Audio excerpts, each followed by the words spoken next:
Lines ಬರೆದು ಸಿನಿಮಾಗಳಿಗೆ support ಮಾಡ್ತಿರೋದ್ರಿಂದನೇ ಈ ತರ ಹೊಸ ಹೊಸ ಪ್ರಯತ್ನಗಳಿಗೆ ನಮಗೆ ಸ್ಫೂರ್ತಿ ಆಗುತ್ತೆ.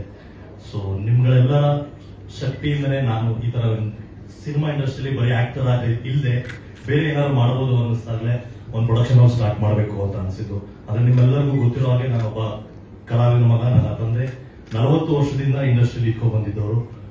ಸೊ ಅವತ್ತಿನ ಕಾಲದಲ್ಲೇ ಅವ್ರು ಪ್ರೊಡಕ್ಷನ್ ಮಾಡಿ, ಸೀರಿಯಲ್ ಮಾಡಿ, ಸಿನಿಮಾ ಮಾಡಿ, ಒಂದಷ್ಟು ಹರ್ಡಲ್ಸ್ ಗಳನ್ನ ಫೇಸ್ ಮಾಡಿ ಅದನ್ನ ನಾನು ನೆಕ್ಸ್ಟ್ ತಗೊಂಡು ಹೋಗ್ಲೇಬೇಕಾಗುತ್ತೆ. ಕಲಾವಿದನಾಗಿ ನಾವು ಪೇಮೆಂಟ್ ತಗೋತೀವಿ, ಆಕ್ಟ್ ಮಾಡ್ತೀವಿ, ಅದೆಲ್ಲ ಮುಗೀತು. Then what next? ನಮ್ಮ ಸಿನಿಮಾಗಳನ್ನ ನಾವು ಮಾಡ್ಕೊಬೇಕಲ್ಲ. ನಮ್ಮ ಮೈಂಡ್ ಸೆಟ್ ಇರುವಂತ ಒಂದಷ್ಟು ಫ್ರೆಂಡ್ಸ್ ಗಳನ್ನ ಜೊತೆಲಿ ಇಟ್ಕೊಂಡು ಒಂದಷ್ಟು ಕೆಲಸಗಳು ಮಾಡ್ಬೇಕಾಗುತ್ತೆ. ಸೊ ಆ ತರ ಪ್ರಯತ್ನದಲ್ಲಿ ನಾನು ಒಂದು ಸಂಸ್ಥೆನ ಹುಟ್ಟಾಕಿದ್ದು, ಬಾಂಬ್ ಸಾಲೋ ಕಂಪನಿ ಅಂತ. ಸೊ ಈ ಕಂಪನಿ 2 years ಬ್ಯಾಕ್ ಇಂದಾನೆ ಆಪರೇಷನ್ಸ್ ನಡೀತಾ ಇದ್ದು. ಈ ಕಂಪನಿಯಲ್ಲಿ ತುಂಬಾ ಒಳ್ಳೊಳ್ಳೆ ರೈಟರ್ಸ್ ಗಳಿದ್ದಾರೆ, ತುಂಬಾ ಒಳ್ಳೊಳ್ಳೆ ಟೀಮ್ಗಳಿದೆ, ನನಗೆ ಒಳ್ಳೊಳ್ಳೆ ಕೊಲಾಬರೇಷನ್ಸ್ ಗಳಿದೆ.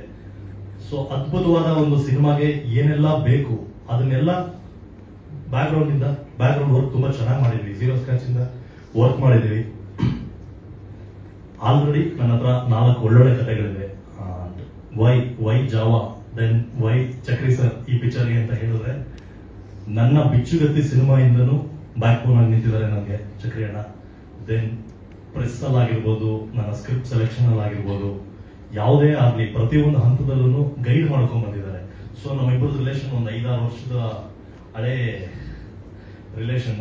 ಸೊ ಪ್ರತಿಯೊಂದು ಹಂತದಲ್ಲೂ ನಾನು ಯಾವುದೋ ಒಂದು ಕತೆ ಒಪ್ಕೊಂಡಾಗ, ನೀನ್ ಈ ತರ ಅಲ್ಲ ಕತೆ ಮಾಡಬೇಕು, ನೀನ್ ಬೇರೆ ತರದ್ ಮಾಡಬೇಕು, ಒಂದು ಕಂಟೆಂಟ್ ಕತೆ ಮಾಡಬೇಕು, ಆ ತರ ಹೇಳಿ ಪ್ರತಿ ಹಂತದಲ್ಲೂ ಹೇಳ್ಕೊಂಡ್ ಬರ್ತಾ ಇದ್ರು. ಈ ಕತೆನ ನಾನು ಒಂದು 2 years ಬ್ಯಾಕ್ ಹಿಂದೆನೆ ಕೇಳಿದ್ದು. ಇದು ಆಕ್ಚುಲಿ ಇದೊಂಥರ ಹಾಂಟಿಂಗ್ ಕತೆ. ಇದು ಅಂದ್ರೆ ತುಂಬಾ ಜನ ಇಂಡಸ್ಟ್ರಿಯಲ್ಲಿ ಇರೋರಿಗೆ ಈ ಘಟನೆ ನಡೆದಿದೆ, ಅದು ಗೊತ್ತಿಲ್ಲ. ಒಂದು 80s ಅಲ್ಲಿ ನಡೆದಿರುವಂತ ಒಂದು ಘಟನೆ ಇದು. ಸೊ ತುಂಬಾ ಹಾಂಟ್ ಮಾಡುತ್ತೆ ಆ ಘಟನೆ. ಚಲನಚಿತ್ರ ರಂಗದಲ್ಲಿ ಇರೋರಿಗೆ ಗೊತ್ತಿಲ್ಲ ಅಂದ್ರೆ ಅದು ಹೊರಗಡೆ ಅವ್ರಿಗೆ ತುಂಬಾ ಹೊಸ ವಿಷಯ. ಸೊ ಇದು ನಂಗೆ ತುಂಬಾ ನಾವು ಮಾಡ್ಬೇಕಲ್ಲ ಅನಿಸ್ತು. ದೆನ್ ತುಂಬಾ ಫ್ರೆಂಡ್ಸ್ ಗಳ ಸಪೋರ್ಟ್ ಇರೋದ್ರಿಂದ ಯಾವತ್ತೇ ಆಗ್ಲಿ ನನಗೆ ನಿರ್ಮಾಪಕ ಅಂತ ಹಾಕ್ಸ್ಕೊಬೇಕು, ನನ್ನ ಹೆಸರು ಹಾಕೊಬೇಕು ಅನ್ನೋದು ಎಲ್ಲೂ ಇಲ್ಲ. ನನಗೆ ಒಳ್ಳೆ ಸಿನಿಮಾ ಮಾಡಬೇಕು ಅಷ್ಟೇ. ಅದಕ್ಕೋಸ್ಕರನೇ ನಾನು produce by bomb swallow company ಅಂತಾನೆ ಹಾಕಿರೋದು. ಸೊ ಈ ಪ್ರೊಡಕ್ಷನ್ ಅಲ್ಲಿ ತುಂಬಾ ಒಳ್ಳೊಳ್ಳೆ ಕಂಟೆಂಟ್ಗಳು ಬರುತ್ತೆ ಅಂತ ನಾನು ತುಂಬಾ ಪ್ರಾಮಿಸ್ ಮಾಡ್ತೀನಿ. ದೆನ್ ಈ ಸಿನಿಮಾ ನನ್ನೊಬ್ಬನಿಗೆ ಅಲ್ಲ, ಈ ಬ್ಯಾನರ್ ನಾನೊಬ್ಬನೇ ಕೆಲಸ ಮಾಡಬೇಕು ಅನ್ನೋದೇನಿಲ್ಲ. ಆ ಕತೆಗೆ ಯಾರ್ಯಾರು ಸೂಟ್ ಆಗ್ತಾರೆ ಆ ತರದ್ ಎಲ್ಲರನ್ನೂ ಹಾಕೊಂಡು ಒಟ್ಟುಗೂಡಿಸಿ ಒಂದು ಸಿನಿಮಾ ಮಾಡಬೇಕು ಅನ್ನೋದು ನನ್ನ ಕನಸು. ದೆನ್ ಆಗಿನ 2 years ಇಂದಾನು ಜೊತೆ ಟ್ರಾವೆಲ್ ಮಾಡ್ತಾ ಇದೀವಿ. ನಾವಿಬ್ರು ಸಿನಿಮಾ ಮಾಡಬೇಕು ಅಂತ ಬಂದಾಗ ಯಾವ ತರ ಸಿನಿಮಾ ಮಾಡ್ಬೋದು, ಯಾವ ಸ್ಕ್ರಿಪ್ಟ್ ಮಾಡ್ಬೋದು, ಆಕ್ಚುಲಿ ನಮ್ಗೆ ಬೇರೆ ಬೇರೆ ಕಥೆಗಳು ಬಂತು.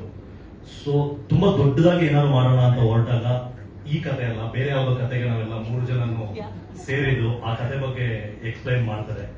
ದೆನ್ ಅದೇ ನಮ್ಮ ನೆಕ್ಸ್ಟ್ ಸ್ಟೆಪ್. ಈ ಸಿನಿಮಾ ಆದ್ಮೇಲೆ ಅದನ್ನ ಮಾಡ್ಬೇಕು ಅಂತಿದ್ವಿ. ನಮ್ಮನ್ನ ನಂಬಿ ಒಂದು ಸಿನಿಮಾಗೆ ಡೇಟ್ ಕೊಡ್ತಾರೆ ಅಂದ್ರೆ ಅವ್ರನ್ನ ನಾವು ಬೇರೆ ತರ ಹಾಕೊಳಕ್ಕಾಗಲ್ಲ, ಅಂದ್ರೆ ಬೇರೆ ತರ ಯೂಸ್ ಮಾಡ್ಕೊಳಕ್ಕಾಗಲ್ಲ. ಸೊ ಒಂದು ಪ್ರಾಪರ್ ಆಗಿರೋದು ಒಂದು ಕಂಟೆಂಟ್ ಹೊಡಿಬೇಕು ನಾವು ಹೊಡೆದ್ರೆ. ಸೊ ಪ್ರಾಪರ್ ಆಗಿ ಒಂದು ತುಂಬಾ ಬೇರೆ ತರದೇ ರೈಟಿಂಗ್ ಇರುವಂತ ಒಂದು ಸಿನಿಮಾ ಮುಂದಿನ ದಿನಗಳಲ್ಲಿ ನಿಮ್ಗೆ ಅರ್ಥ ಆಗುತ್ತೆ. ತುಂಬಾ ಅದ್ಭುತವಾಗಿ ಈ ಸಿನಿಮಾ ಬರುತ್ತೆ. Thank you sir. ಅಂಡ್ ನೀವು ಹೇಳ್ದಾಗಲೇ ರಾಗಿಣಿ